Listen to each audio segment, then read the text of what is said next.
Là, on va parler de discerner les temps, c'est important. Donc nous voulons aller directement pour ne pas perdre du temps. Donc nous comprenons que depuis un temps, Dieu est en train de nous fournir beaucoup d'éléments. Le Seigneur nous a demandé plus précisément de briller. Parce que dans le contexte de la communauté, Dieu nous a dit de briller. Et cet enseignement était venu sur, après la frappe que nous avons frappée pour dire à Dieu, nous voulons que Dieu vienne. L'Église est mature, nous sommes matures, nous voulons qu'il vienne nous prendre. Mais dans ce que nous sommes en train de faire, Dieu nous dit, c'est que je veux que vous puissiez briller. Briller, c'est quoi? Faire l'œuvre. Je veux que vous vous consacrez à l'œuvre.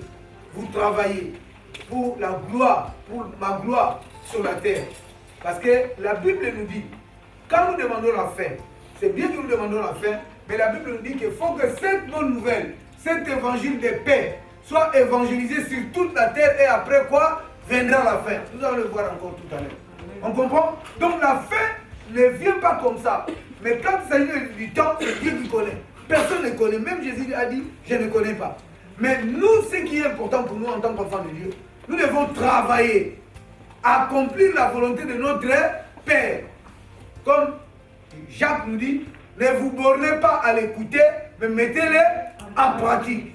Donc, par rapport à ça, Dieu nous a amené dans Ésaïe 60, qui dit quoi? Lève-toi, sois éclairé, car ta lumière arrive. Donc, lève-toi, positionne-toi, pour que Dieu t'utilise. Dieu déverse des choses en toi, afin que toi, tu sois le reflet. Dans notre communauté, quand nous disons ça, percer et reflet, on ne pensait pas à certaines choses. Mais plus nous rentrons, nous comprenons que Dieu a besoin de nous. Dieu est en train de faire des choses qui correspondent à ce qu'il nous a dit dans la communauté, même partant de notre dénomination. Quand nous disons Gethsemane, ça veut dire pressoir à huile. Gethsemane, ça veut dire pressoir. Mais le pressoir, c'est quoi? Le pressoir, c'est la parole de Dieu. Donc la parole de Dieu va faire quoi? Va tailler nos vies. Parce que la Bible nous dit, Jésus dit, ma parole est une épée qui sépare les jointures et les moelles. On comprend? La parole de Dieu a un travail à faire dans nos vies. Vous verrez qu'une personne, quand il écoute la parole, des fois il écoute la parole, plus il commence à prendre conscience de cette parole, la parole commence à changer. Il y a des choses qu'il faisait, il ne fait plus parce qu'il prend conscience. Donc, le Saint-Esprit est là pour l'interpeller. Quand tu veux faire quelque chose, tu vois que ton cœur commence à te condamner. Tu n'es plus calme parce que la parole commence à faire son travail. Est-ce que vous comprenez? Dieu nous a dit, dans cet environnement, c'est un environnement où les vies des gens seront transformées par la parole de Dieu. C'est comme Jésus quand il a dit aux Juifs qui ont crié à sa parole, il a dit quoi? Si vous croyez en moi, demeurez dans ma parole. Si vous demeurez, vous êtes mes disciples, vous connaîtrez la vérité et la vérité vous affranchira. Donc il n'y a que la parole qui transforme la vie d'une personne. Mais à moins que la personne qui écoute la parole obéisse aussi à la parole. Parce que si on est enfant de Dieu, aux enfants, on demande l'obéissance. Nous devons être prêts à obéir à notre Père. C'est pourquoi il dit, si je suis Père, quel est l'honneur que vous me donnez? Si je suis maître, quel est le respect que vous me devez? Donc ça, c'est des choses que nous devons comprendre. Alors Dieu nous a demandé de briller. Parce que Dieu a voulu qu'il y ait une maison au sommet des montagnes. Une maison au sommet des montagnes que les nations accourront.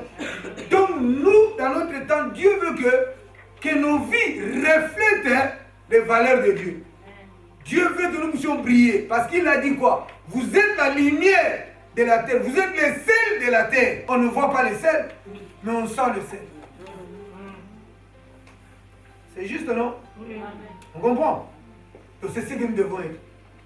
Nous ne cherchons pas que les gens nous voient, mais ils voient nos actes. C'est pourquoi Jésus, quand Jean-Baptiste qui avait témoigné, il dit, celui-là, c'est celui qui m'a précédé, il est plus grand que moi, c'est lui qui va vous baptiser par le feu et le Saint-Esprit.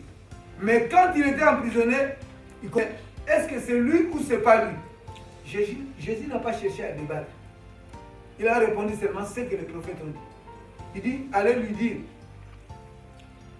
les boiteux marchent, les aveugles voient et le royaume des cieux avance.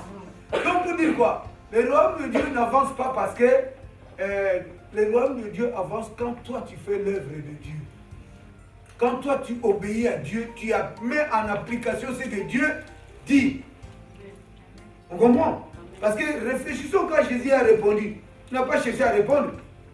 Jésus a redéfini seulement sa mission. Quand il a commencé sa mission, dans Luc 4, 18, il a dit, l'Esprit de Dieu est sur moi. Il m'a oint pour annoncer, pour libérer, pour...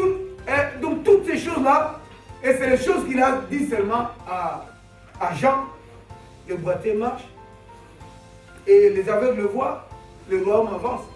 Donc ça veut dire que je suis en train de faire l'œuvre que Dieu m'a assignée. Mais en tant qu'enfant de Dieu, comme nous sommes là, chaque chrétien doit comprendre, je suis chrétien pourquoi? Quels sont mes droits et mes devoirs? Représenter Dieu là.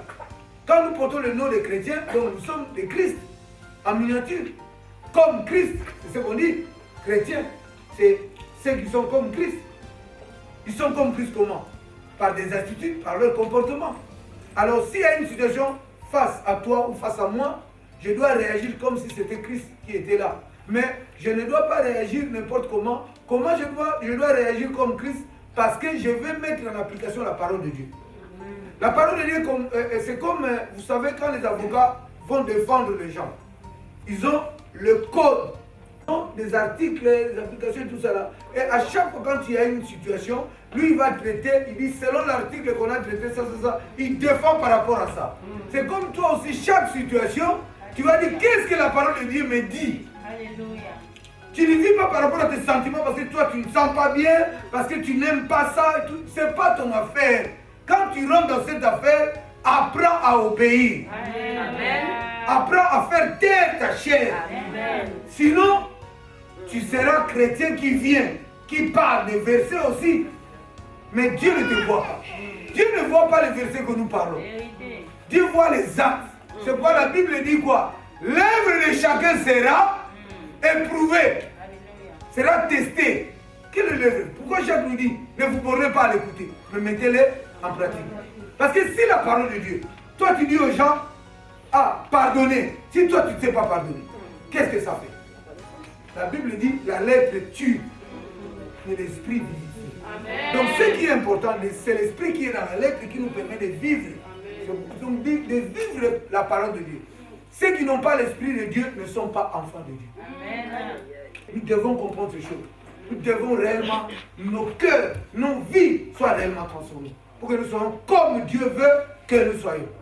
Nous devons comprendre qu'on est dans un temps complexe. Très complexe. Surtout le temps où nous vivons aujourd'hui, c'est très complexe. C'est le temps où chacun doit se réajuster. C'est le temps que nous poussons parce que les signes des temps sont là. Et nous disons, Dieu nous a parlé de briller. Dieu nous a parlé de marcher en contre-courant avec le principe du monde. On a parlé des pyramides inversées ici. Et après, Dieu nous a amenés pour que nous soyons des influenceurs ou des influenceuses. Pour que nous puissions faire le travail. Parce que vous devez comprendre, le monde des ténèbres se déchaîne aussi. Je n'ai jamais vu, pour la première fois, j'ai vu une vidéo où il y a une voiture et un gars. Ils ont une croissant là un peu décalé comme ça. Ils ont dit gloire à Satan. Et les gens là cherchent aussi à gagner des âmes maintenant. Je vous ai dit la dernière fois quand on parlait d'influencer. J'ai dit, il y a un combat. Il y a un combat dans le domaine spirituel. Il y a l'esprit, le monde des ténèbres et l'esprit de Dieu. Dieu veut que les gens soient pour lui parce que c'est lui qui a créé. Le diable cherche à faire quoi? À récupérer aussi. Donc nous sommes comme si, vous savez, le ballon de foot, hein, les deux équipes sont en train de se battre. Mais nous avons fait notre choix d'être les enfants de Dieu. Amen. Alors nous devons nous battre à obéir. Parce que c'est là et pour notre avenir.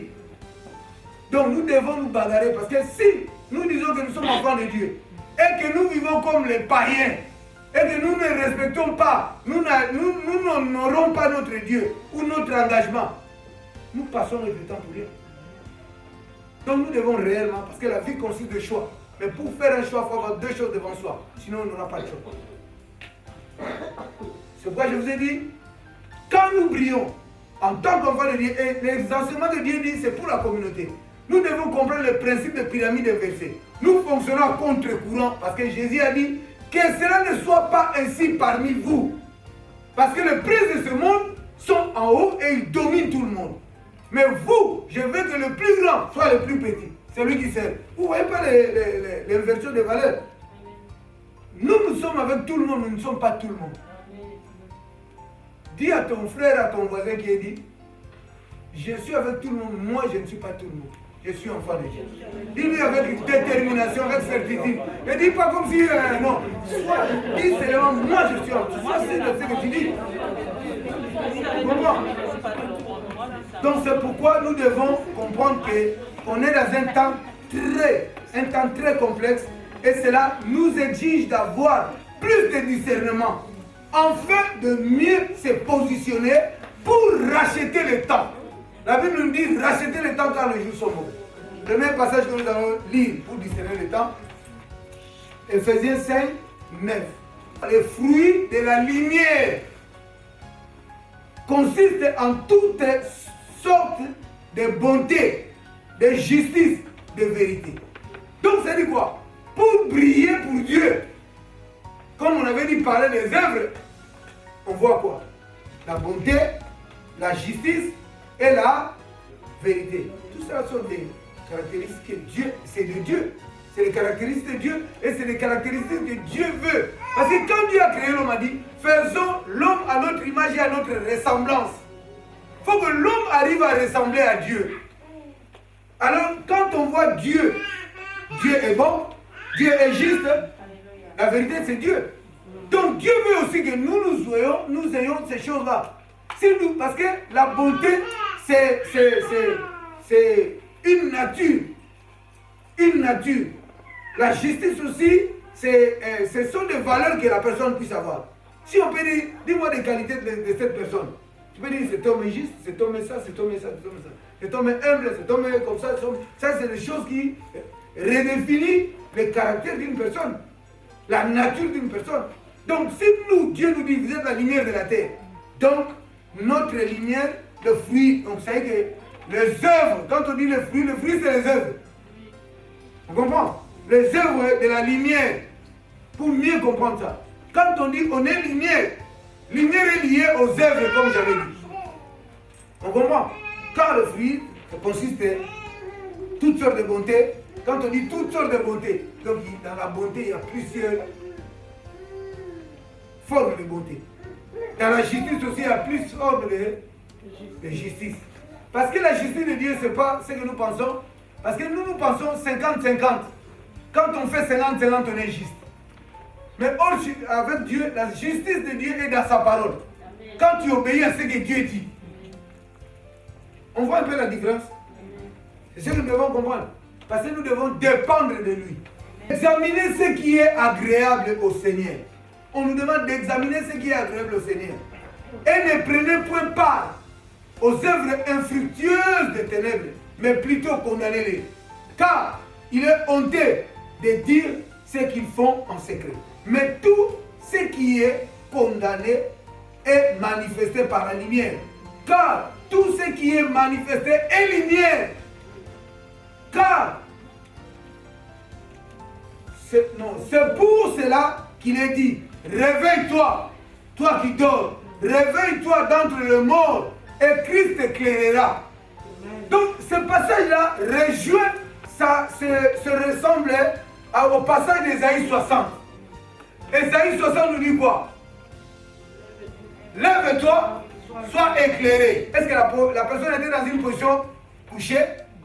Est-ce que la personne était dans une position assise? C'est-à-dire que Dieu nous demande de réveiller notre esprit. Et Dieu, avec Dieu, on fonctionne dans l'esprit. C'est là où Jésus a dit, veillez et priez afin de ne pas tomber en tentation. Parce que l'esprit doit être en éveil. Ici, on nous dit quoi? Lève-toi, sois éclairé. Donc, c'est que ne reste pas distrait. Ne reste pas endormi. Ne reste pas assis. Lève-toi parce que tu dois prendre une position. Pourquoi? Parce que la lumière vient. C'est comme si Dieu cherche à déverser quelque chose. Mais si toi, tu ne te positionnes pas bien, les choses qui étaient destinées pour toi peuvent te passer. Il y a des choses qui sont destinées pour toi, Mais si toi tu n'es pas bien positionné, ça te passe à côté.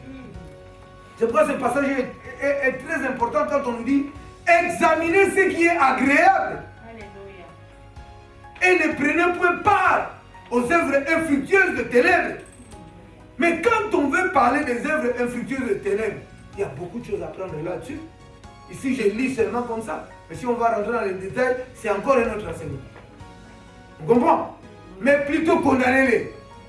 Car il est honteux de dire ce qui se font en secret. Mais tout ce qui est condamné est manifesté par la lumière. Car tout ce qui est manifesté est lumière. C'est pour cela qu'il est dit, réveille-toi, toi qui dors, réveille-toi d'entre les morts, et Christ éclairera. Donc quand toi-même tu prends la position, tu quittes les morts, vous savez, quand on parle de mort, je vais vous expliquer quelque chose qui va vous aider, très important. Vous savez, Jésus fonctionnait, il allait faire sa mission. Il y a une personne qui a rencontré Christ. Quand il a rencontré Christ, selon lui, il donnait à Christ l'explication d'une situation très importante selon lui.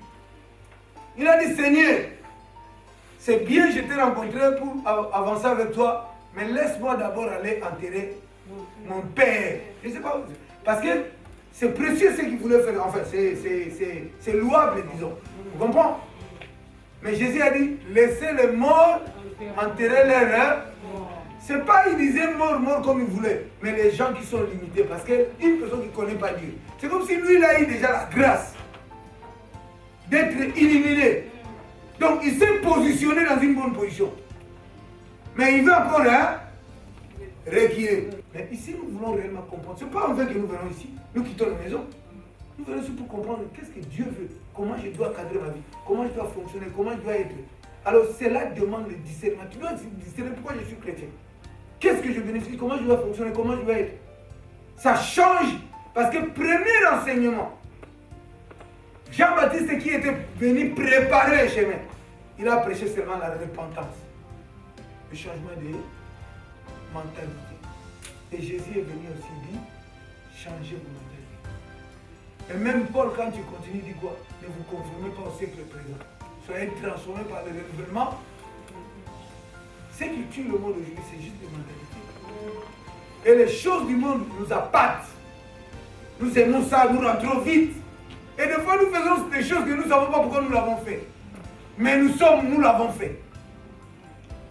Mais alors que nous sommes dans ce temps de la fin, il faut qu'il y ait de retenue. Il faut que chacun puisse commencer à savoir qu'est-ce qu'il faut, qu'est-ce qu'il ne faut pas, comment s'aligner, comment se préparer. Parce que Jésus nous a donné des signes. C'est ce qu'on va lire ici. Pour comprendre. C'est pourquoi quand je parle de discerner, nous devons comprendre. Nous devons discerner le temps, nous devons comprendre à quel temps nous sommes. Vous comprenez? Pour ce que je disais, donc voilà, le fruit de l'esprit, le fruit de la lumière. Et lorsque nous parlons du fruit, nous voulons tout simplement dire que c'est les œuvres de la lumière. C'est la bonté, la justice, la vérité, sont là les choses qui nous concernent. Par là, nous comprenons que briller et briller selon Dieu, que lorsque nous mettons en pratique et fonctionnons selon son commandement, et son commandement est sa parole. Quand Dieu nous dit d'aimer Dieu avant toute chose, d'aimer son prochain comme soi-même, il dit il n'y a pas plus que l'autre. Toute la loi est accomplie dans ça. Tout ce que tu veux qu'on fasse pour toi, fais-le d'abord pour les autres. Aimer Dieu en premier, bâtis ta relation avec Dieu, et après ton semblable. Et quand il dit aimer ton prochain, il y a une personne qui lui a posé la question, c'est qui mon prochain? Jésus lui a donné l'histoire que vous parlez, que les gens parlent des bons samaritains. Il dit il y a une personne qui a été dépouillée, on l'a tabassé, mourant, agonie, par terre. Les hommes de Dieu ont dit, moi je vais d'abord servir Dieu. L'autre a dit, nous avec eux, on ne se parle pas. Donc je ne peux pas. Chacun, ils se font, et donc ils se sont fait, chaque personne raison, ils se sont fait des raisons pour justifier que nous ne l'aidons pas parce que, mais on dit un samaritain. Vous savez, quand on dit un samaritain, c'est une personne qui vit le mélange. Parce que les samaritains étaient des samaritains, ils avaient leur Dieu, leur manière de fonctionner, Mais quand le roi d'Assyrie est venu assiéger Jérusalem, c'est eux qui étaient venus là. C'est comme si Russie maintenant qui est en train d'attaquer Ukraine. Maintenant ils sont restés là. Maintenant pendant qu'ils restaient là, Dieu manifestait sa puissance par le lion. Maintenant ces gens-là avaient peur de mourir. Maintenant ils allaient dans les synagogues pour que les rabbins, ou pardon, ce temps-là il y avait des sacrificateurs, pour les enseigner la parole de Dieu. Donc ils écoutaient la parole de Dieu, mais ils étaient aussi, donc ils avaient cette vie-là qui n'était pas vraiment correctement. Et Jésus a dit que cette personne-là a aidé. Quand il est arrivé là, il a vu ce monsieur à l'agonie et il est venu m'aider. Il a pris le gars, il l'a laissé dans l'auberge, il a dit s'il y a des dépenses plus, je paierai. Et Jésus a posé la question à celui qui lui a posé, qui est son prochain parmi tous les trois qui sont passés? La personne a dit c'est celui qui l'a aidé. Il dit toi aussi va faire comme ça. Donc un prochain c'est à chaque fois toi, tu es proche d'une situation, tu dois réagir comme étant un enfant de Dieu. Parce que tu es proche. Le mot prochain vient du proche. Parce que le Samaritain n'était pas lié avec cette personne. Mais il a vu la situation et il a intervenu. Vous comprenez? C'est pourquoi dans ce passage on dit un bon. Donc parmi les Samaritains, il y a aussi des bons. Comme Jésus, quand il avait guéri les 10 lépreux, dans les 10 lépreux, il y avait 9 juifs, un Samaritain. Et tous les 10, là, quand ils étaient guéris, les 9 sont partis. Il y avait seulement un Samaritain qui était revenu dire à Jésus, merci, la reconnaissance. Jésus a dit, et les 9, ils n'étaient pas guéris. On comprend? Il a dit, mais il y a des Samaritains qui sont bons. Il y a des bons Samaritains. On comprend? Donc nous devons aussi faire de bonnes œuvres, de servir notre Dieu, de vouloir réellement. Parce que quand nous faisons là, nous ne sommes pas en train de banquer sur le banc de Vincennes ou de Noisy-Chassis, c'est quel char là aujourd'hui? Les gens qui banquent sur les chevaux là. Mais nous voulons banquer sur le cheval bien du Christ. Amen. Parce que nous savons que nous préparons notre vie éternelle. Vous savez, c'est aujourd'hui qu'on prépare le lendemain. Vous comprenez? C'est pourquoi nous devons être éveillés, nous devons discerner. Nous allons voir comment Christ est venu nous parler ici. Regardons, ça c'est Jésus. Ça c'est Matthieu 24. Parce que ça je connais ça. Matthieu 24, je commence à partir du premier verset. Pour que nous puissions comprendre ça. Regardons ce que le Seigneur, je prie, parole du Seigneur. Comme Jésus s'en allait, au sortir du temple, ses disciples s'approchèrent pour lui en faire remarquer les constructions. Donc au temps de Jésus, il y avait des constructions, il y avait des choses aussi que les disciples ont voulu voir comment. C'est la modernisation, l'évolution. Hein? Mais regardons la réponse de Jésus pour dire quoi. Il dit quoi? Mais il leur dit, voyez-vous tout cela? Je vous le dis en vérité, il ne restera pas ici pierre sur pierre. Donc tout sera renversé. Il sera qui ne soit renversé. Donc c'est quoi? Tout ce que vous voyez là, rien ne restera sans être renversé. Tout sera renversé. On comprend? Quand les gens, il faut voir tout ce que le monde fait, la modernisation et tout ça là, c'est des choses limitées comme j'ai dit, il y a un temps. Jésus a dit tout sera renversé. Il assis sur la montagne des Oliviers et les disciples veulent en particulier lui faire cette question. Dis-nous, quand cela arrivera-t-il? Parce que quand Jésus a dit tout sera renversé, les disciples ont compris que c'est la fin. Quand Dieu va venir, hein, chambouler tout. C'est pourquoi on dit quoi? Il viendra ébranler. Vous comprenez? Et maintenant les disciples lui posent la question, ça serait quand? Et maintenant, regardons ce que Jésus est en train de dire. Et quel sera le signe de son avènement et de la fin du monde? Donc, les disciples posent la question à Jésus pour qu'il puisse comprendre quand est-ce que ça sera la fin et quels sont les signes de l'avènement du Christ. Parce que Christ, avant la fin du monde, l'Église doit être enlevée. C'est là où nous parlons de l'enlèvement. Donc, c'est-à-dire que quand l'église sera enlevée, pour ne pas, Dieu veut épargner l'église. On comprend? Et c'est important que nous travaillons dans nos vies, parce que si nous ne travaillons pas, quand il viendra enlever, c'est là où il y a des problèmes. Parce que nous ne savons pas le temps, nous ne connaissons pas. C'est pourquoi nous ne blaguons pas avec toutes ces choses. Ce que nous voyons dans le monde aussi, ce que nous voyons aujourd'hui, même si vous voulez, les problèmes de Russie et tout ça, tout est écrit. Mais seulement nous, les enfants de Dieu, nous n'arrivons pas à faire cas. On vit comme ça, comme des gens qui nous... Non. Les livres là que vous gardez là, vous sortez avec ça sans lire. Vous allez seulement là, il y a d'autres personnes qui mettent sur la tête quand tu veux dormir. Parce qu'il y a une puissance, il n'y a rien du tout. La puissance, c'est quand tu crois.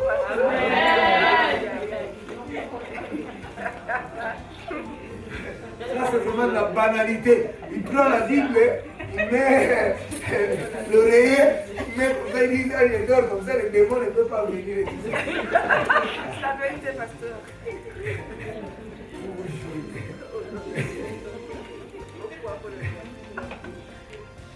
Voilà. Et regardons quand le disciple lui pose la question, il dit, il ne restera pas ici, pierre sur pierre, qui ne soit renversé. Il est assis sur la montagne des Oliviers et les disciples viennent lui, en particulier, lui faire cette question. Dis-nous, quand cela arrivera-t-il? Et quel sera le signe de ton avènement? Il dit de ton avènement et de la fin du monde.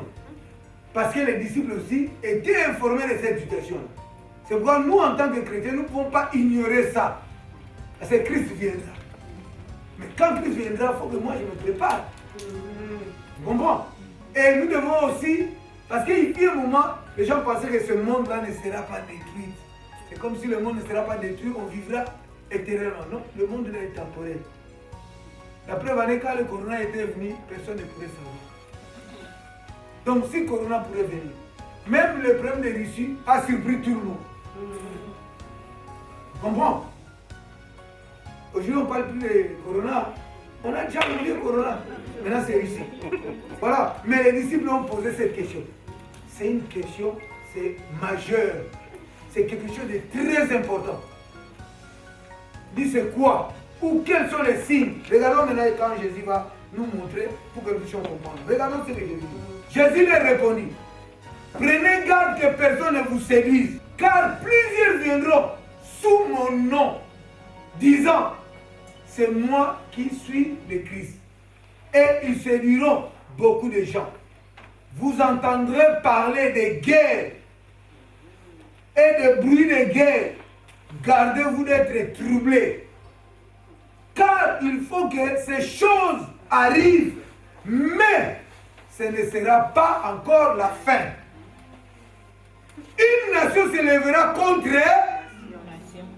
Ricea. Vous l'avez dans mon Bible là, comme je vous dis, vous marchez avec ça. Mais vous suivez toujours BFM. Mais vous n'arrivez pas à découvrir les choses qui concernent votre vie. Il faut que les écailles tombent. Il faut que nous changions un peu. Pourquoi venir ici, ça nous fait du bien. Dis à ton frère, moi je ne manquerai plus. Parce que ça me fait du bien. On voit, on dit, une nation se lèvera contre une autre. Et un royaume contre non, un royaume contre un royaume. Et il y aura en divers lieux des famines, c'est ce que nous voyons aujourd'hui. Des famines, des tremblements de terre. Je ne sais pas si vous savez, il y a des tremblements de terre. Donc ça, c'est des signes qui montrent, ce sont des signes, ce n'est pas la fin, mais c'est le commencement. Donc, les tremblements de terre. Tout cela ne sera que le commencement des douleurs.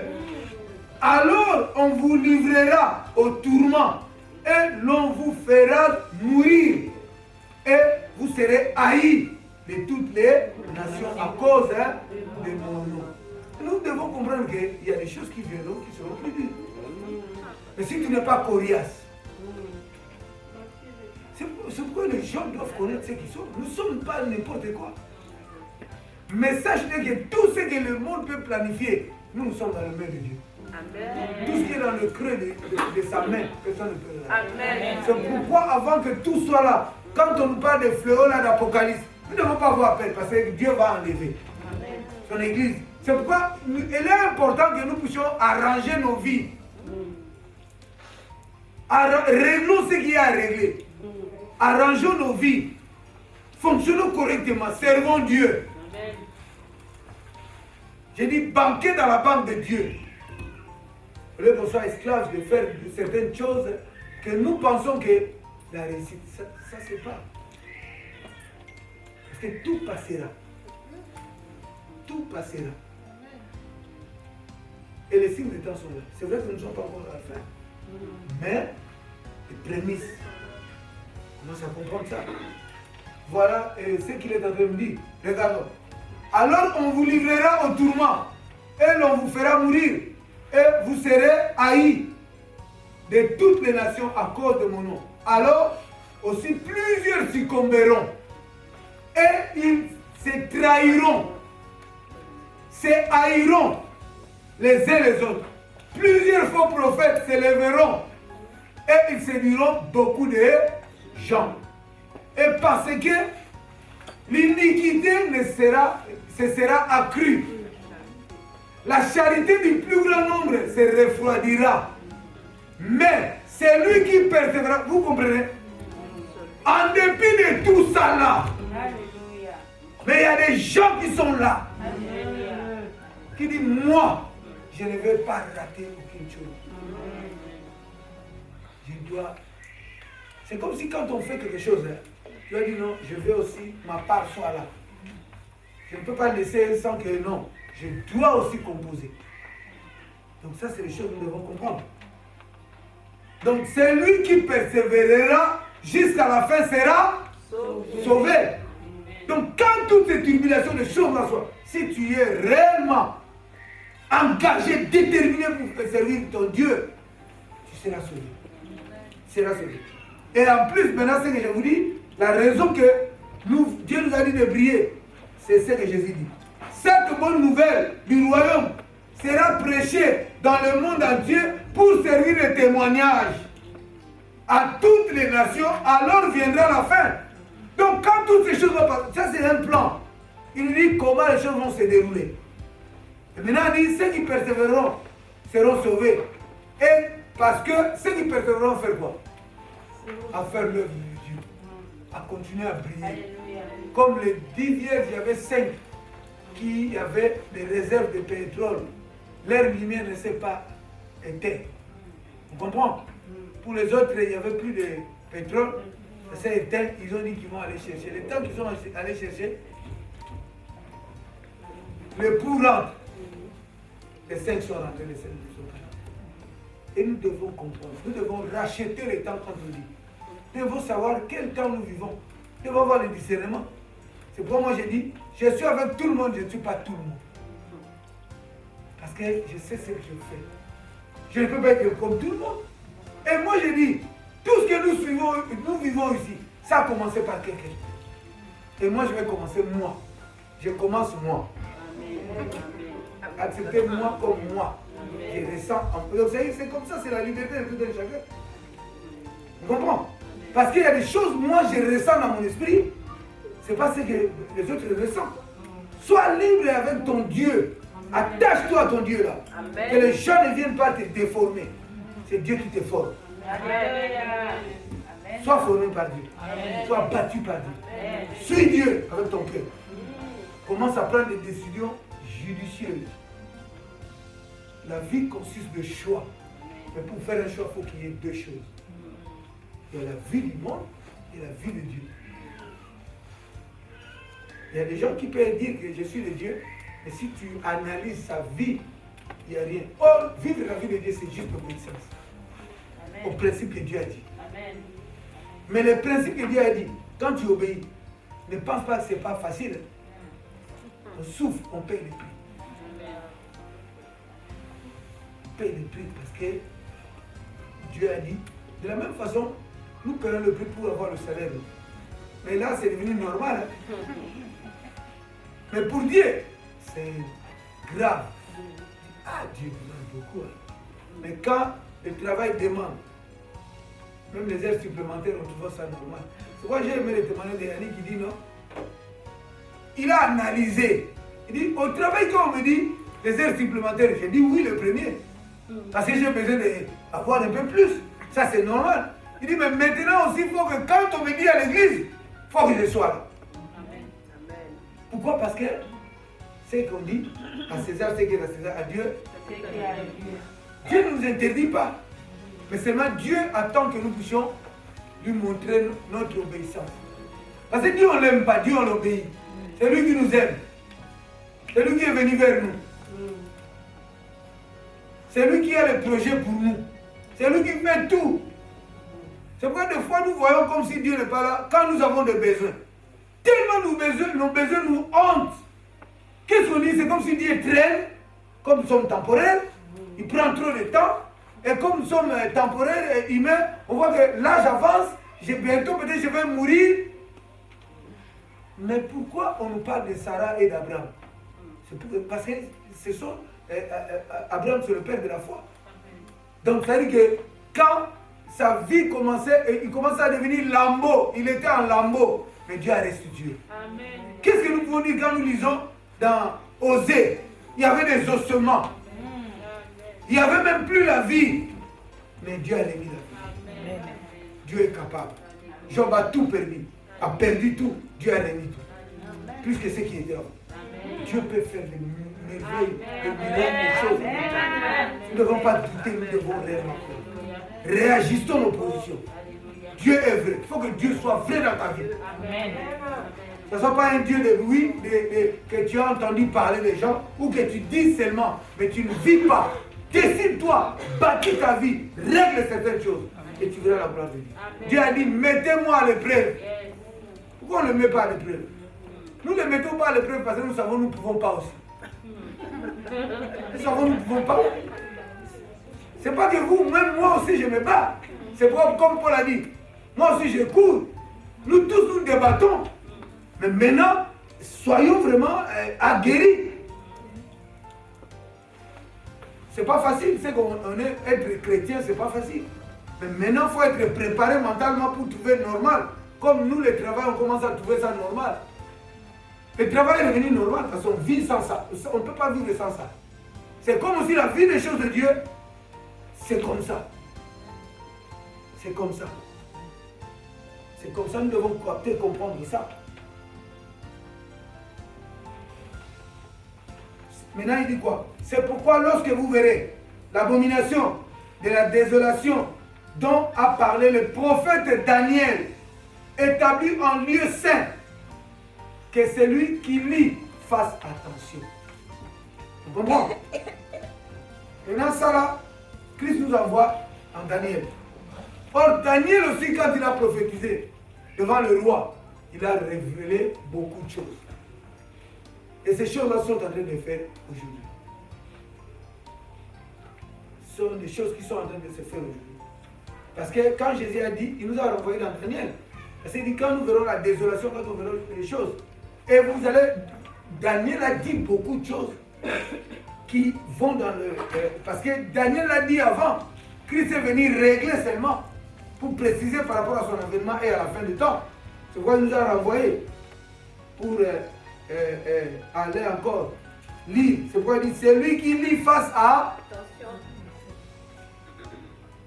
Parce qu'il faut que nous puissions prendre ça au sérieux, ces choses. Si nous ne discernons pas, nous ne comprenons pas ce que nous sommes et dans quel temps, comment nous fonctionnons, c'est que nous allons commencer à faire être un enfant de Dieu, mais tu ne sais pas. Tu es emporté de tout vent de doctrine. Tu n'es pas fixé.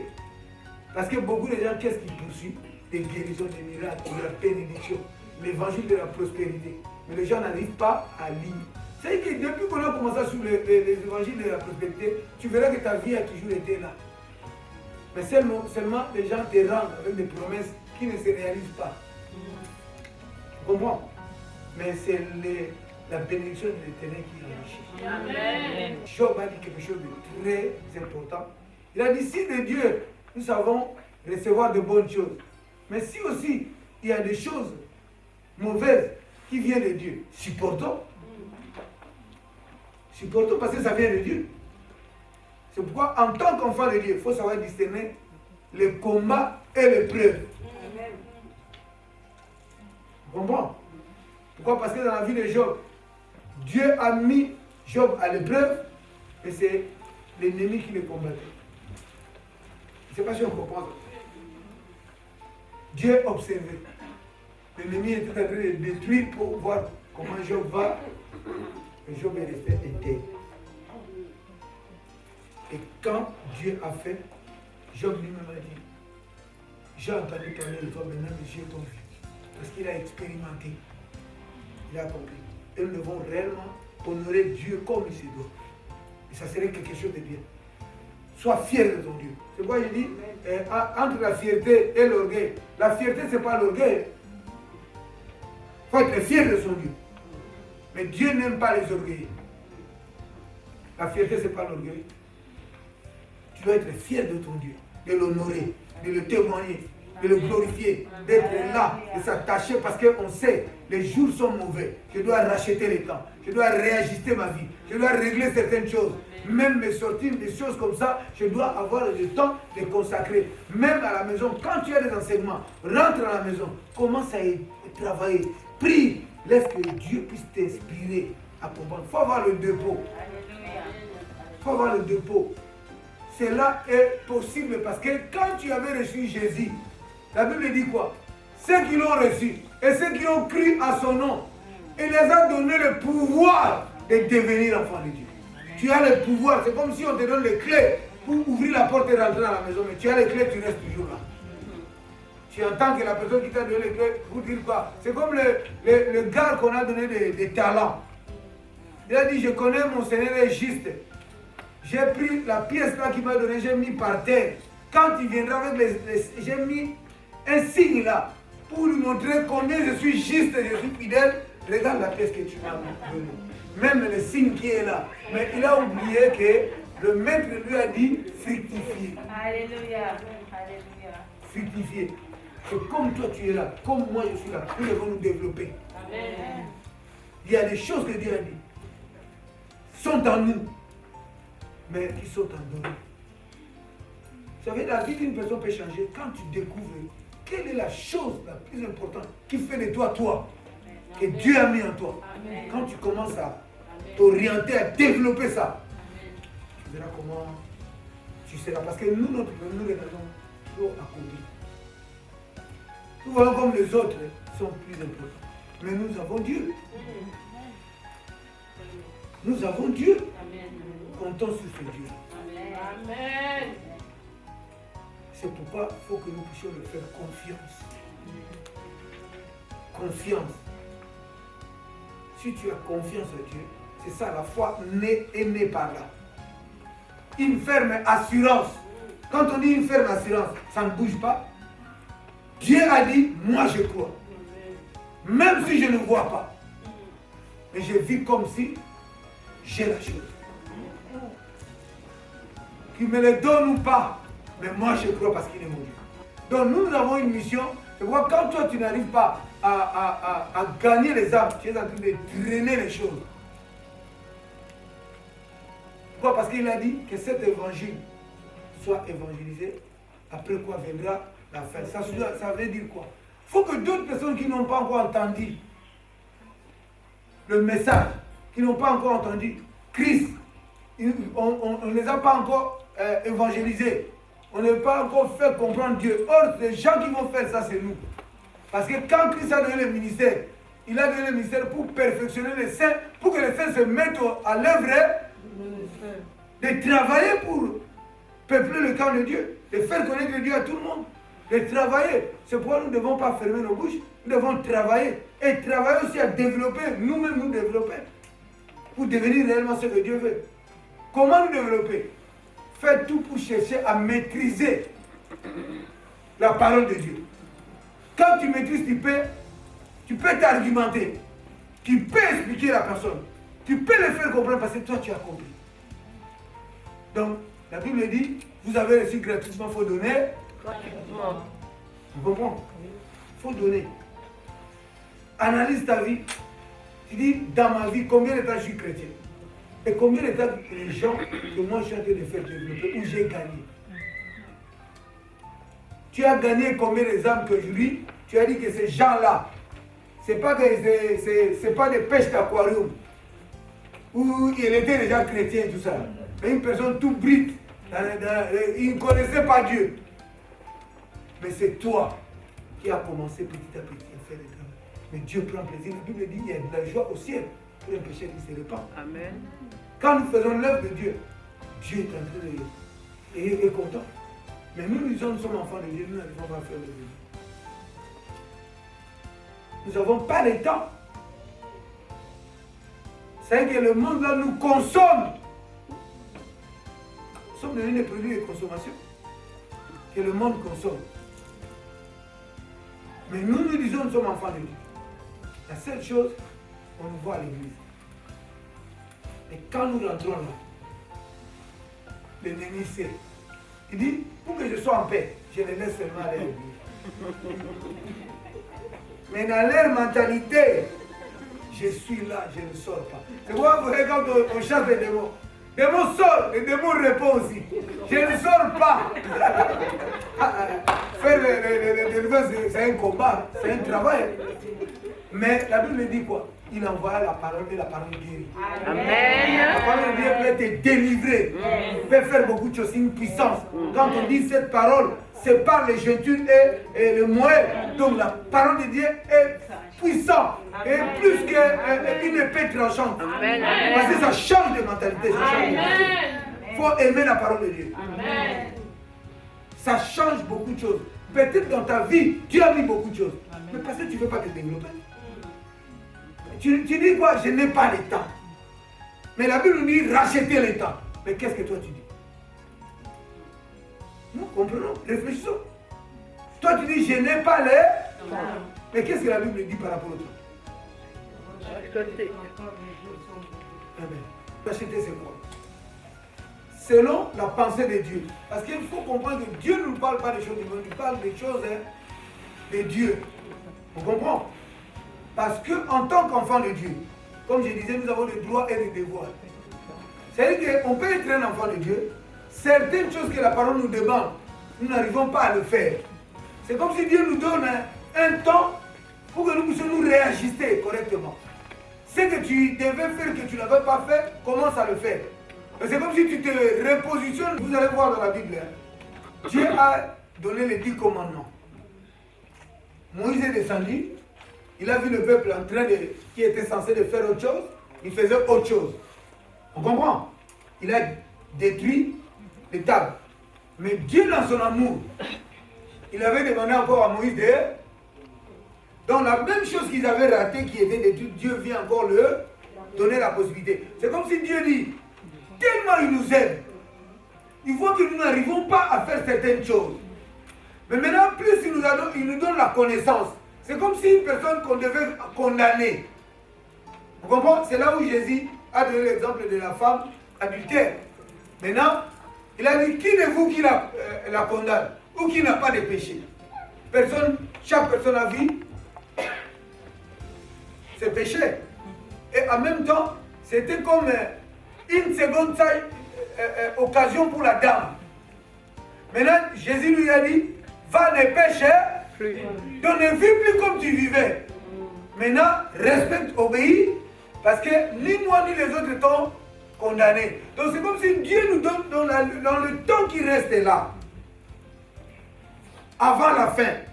C'est comme si chacun doit maintenant savoir quels sont mes droits et devoirs, pour que je puisse réellement me positionner et faire servir Dieu comme il se devait.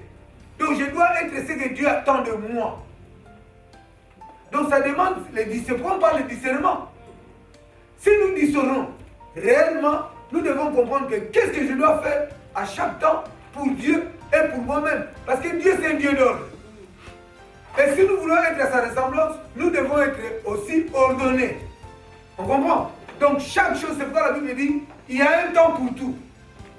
On comprend? Donc tu dois faire chaque chose comme il se doit. C'est pourquoi Jésus a dit, à César ce qui est à César, à Dieu. On comprend? Donc, je disais tout à l'heure que notre balance ne pèse pas d'un côté. Mais nous devons comprendre que sinon, Dieu allait nous tirer de ce monde. Mais quand Jésus a dit quoi? Je te prie de ne pas les ôter de la terre du monde, mais préserve-le du mal. Donc nous devons comprendre, il y a beaucoup de choses, c'est pourquoi on dit, ce qui tue les enfants de Dieu, c'est l'ignorance, ou peut-être c'est la négligence. Moi je dis aux gens, les désordres et la négligence font appel à la misère. Si tu es trop désordonné, c'est pourquoi nous brisons l'esprit de procrastination. Remettre toujours à demain. La Bible dit quoi? Aujourd'hui, si vous entendez sa voix, n'endurcissez pas votre cœur. Donc si vous entendez, vous savez que c'est Dieu qui nous parle. C'est Dieu qui parle. Donc je dois le prendre à cœur et je dois le mettre en pratique. Donc moi je suis appelé. Depuis le jour que j'avais dit, Seigneur, je te reçois comme mon Seigneur et Sauveur, je suis appelé à faire ce que Dieu dit. Comme on parle de pardon, je dois apprendre, même si mon cœur ne veut pas. Mais je suis obligé de pardonner. Je ne sais pas si on comprend. Donc c'est comme si je ne dois pas fabriquer ma manière de vivre selon la chair. Parce que la chair a des désirs contraires à l'esprit. Donc si tu es enfant de Dieu, essaie de t'identifier. Dieu s'en fout de ce que tu ressens ou tu ne ressens pas.